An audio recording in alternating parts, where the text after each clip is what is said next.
को और परख करके उसने देख, जो वृद्ध मंत्री थे इनके सबसे विश्वसनीय अम्बरीश जी महाराज के, उनके पास खबर भिजवाई कि रानी जू ने आपको याद किया है। मंत्री जी गए तो उसने मंत्री जी कह के संबोधित नहीं किया,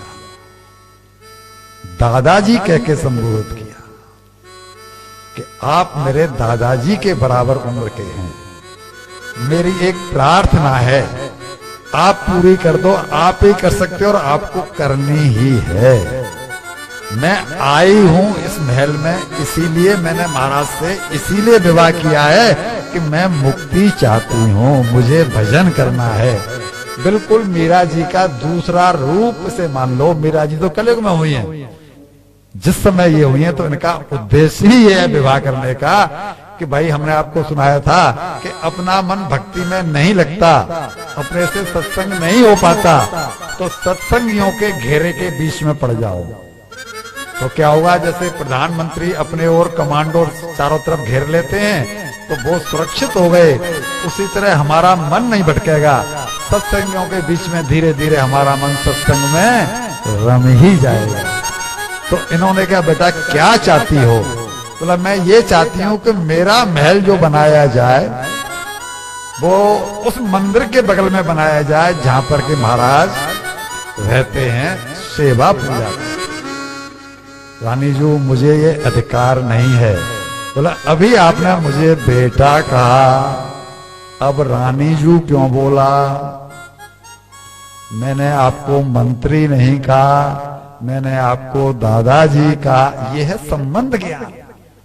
हम संबंध जोड़ना जाने तो सही, ईश्वर से हमने कभी संबंध जोड़ा ही नहीं, इसे संबंध ज्ञान कहते हैं। तो अब जैसे बालकों की हट दादाजी को नाना जी को पूरी करनी पड़ती है, उसी तरह आपको मेरी ये हट पूरी करनी ही होगी। अपने बेस पर महल का निर्माण हुआ बहुत नजदीक, और फिर महल का निर्माण हुआ तो उन्होंने कहा कि एक ऐसी सीढ़ी बनवाओ जो मेरे महल से और मंदिर के गुंबद पर जाकर खुले। रानी जो बेटिया ये बहुत वैसा काम है कि महाराज की आज्ञा के बिना मैं नहीं कर सकता।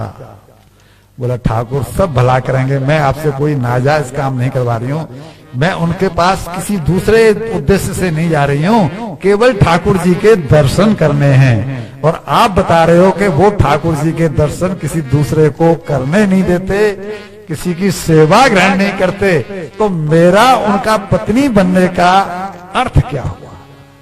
फिर ब्लैकमेल किया दादाजी दादाजी, और उस तरह की सीढ़ी बनी। अब वो पता है कि ये सरयू है, ये अवध का किस्सा है, ये सब राम के वंशज हैं। अवध में सरयू है अयोध्या में, तो सरयू का जल लेने के लिए जब अम्बरीश जी जाते थे घड़ा लेकर के, तब पीछे से ये पहुंचती थी, और पीछे से पहुंच करके ठाकुर जी का सब सफाई हर व्यवस्थित करके सब आभूषण वस्त्र ये वो सब रख करके, और उनके वापस आने से पहले पहले तक ये वापस अपने महल में आ जाते हैं। अम्बरीश देख रहे हैं कि मंदिर के पट नहीं खुले हैं, मंदिर के पट नहीं खुले हैं, और सारी व्यवस्था हो गई। जब गार्ड से पूछते हैं कि यहां कौन आया था, गार्ड कहता जी चिड़िया भी प्रवेश नहीं किया। तो ये व्यवस्था कौन कर रहा है, ये साफ सफाई कैसे हो जाती है? और एक दिन छुप करके जब देखा, छुप गए, बहाना बना के आके घड़ा लेकर के निकले हैं पानी लेने के लिए, लेकिन फौरन ही वापस आकर के और पीछे छुप गए। देखा तो कोई युवती आती है, और उसने वो जब सफाई किया तो बाहर आए, बोला आप कौन हैं देवी, आप कौन हैं, आप यहाँ क्यों आई हैं, आप आई किधर से? तब कह दिया कि मैं आपकी पत्नी हूं, जो फेंटा कटारी से आपका विवाह हुआ है, मैं आपकी वही पत्नी हूं, और मैंने आपसे विवाह किया ही इसलिए है कि मैं आपके चरणों में आपकी दासी बनकर के और ईश्वर की प्राप्ति करना चाहता हूं। लेकिन देवी ये संभव नहीं है। क्यों? कि मैं अपनी सेवा में से बंटवारा नहीं कर सकता। ये सेवा मुझे ही करनी है, मैं आपको इसमें हिस्सेदार नहीं बना सकता। अगर आपको सेवा करनी है तो मैं मंत्री जी को बोल देता हूं, आपके लिए ऐसा ही विग्रह और ऐसा ही महल एक और बनवा देंगे। आप अपने ठाकुर की सेवा पूजा करो, मेरी सेवा में हिस्सा मत बताओ। जब दो टूक सुन लिया, आई कैसे बता दिया, और पैरों में गिर करके बोली कि मंत्री जी को आप कुछ कहना मत। उन्होंने मेरी प्रार्थना पर यह दुस्साहस किया है। ठीक है, आपकी ये बात मान लेते हैं, लेकिन सेवा पूजा लगा इनके लिए मंदिर बनवाया गया। भक्त तो थी ही, और जब ये इतना तल्लीनता से गाती थी और इतना, क्योंकि दूसरा कहीं तो मन है नहीं, भोगों के लिए तो आई नहीं, और जब अपने ठाकुर को रिझाती थी गा गा करके, तो सारे महलों में चर्चा होने लगी कि नई रानी जो आई है वो तो बड़ी भक्ता है। और एक दिन मंत्री जी से निवेदन किया कि आज कृष्णाष्टमी है, कृष्ण जन्माष्टमी है, और मैं बड़ा भारी उत्सव करूंगी, अपने ठाकुर को रिझाऊंगी। राजा जी को जाके निवेदन करो मेरी तरफ से कि वो मेरे ठाकुर के दर्शन करने के लिए पधारे। तब तक अम्बरीश जी ने भी सुन लिया था कि जो नई रानी आई है वो वाकई में भक्त है, और उसकी चर्चाएं हैं। एक दिन अम्बरीश जी शाम के समय उनके दर्शन करने के लिए ठाकुर जी का आज पहली बार निकले हैं।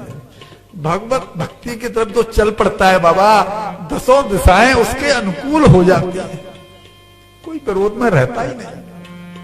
इन्होंने भी आज बाहर निकले, और जैसे ही वो पहुंचे तो उस समय वो ठाकुर को गा करके रिझा रही थी, जैसे कि मीरा जी रिझाती।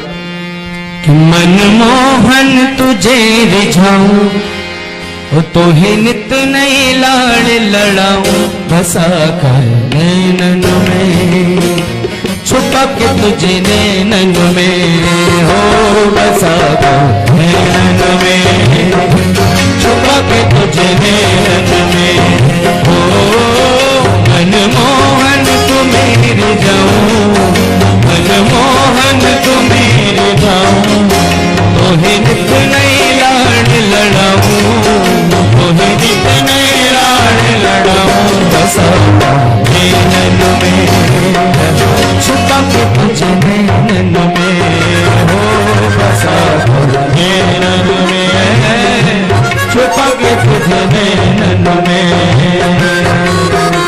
हो प्रेम से ताली सेवा करें।